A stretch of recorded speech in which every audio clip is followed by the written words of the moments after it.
Good morning mga idol, nandito tayo sa may papuntang Tapatan. Yan, medyo madilim po rito. Yan, sa may Riles.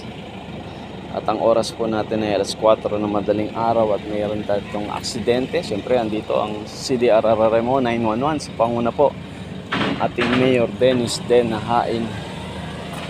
At ang aming si Head na Sir Colin Garcia at nagkasabitan po ang single at ang tricycle. Yan po. Kaya po lagi pong paalala po ng idol ng Kabuyaw, medyo madilim po rito at mag-ingat po ano ho. At syempre meron tayo ritong parang manhole. Yan. So medyo malaki na po ito. Medyo delikado. Kaya po mag-ingat po lagi mga idol.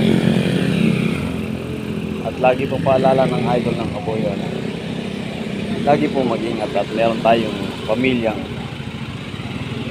yan po. Maraming salamat po mga idol. God bless po.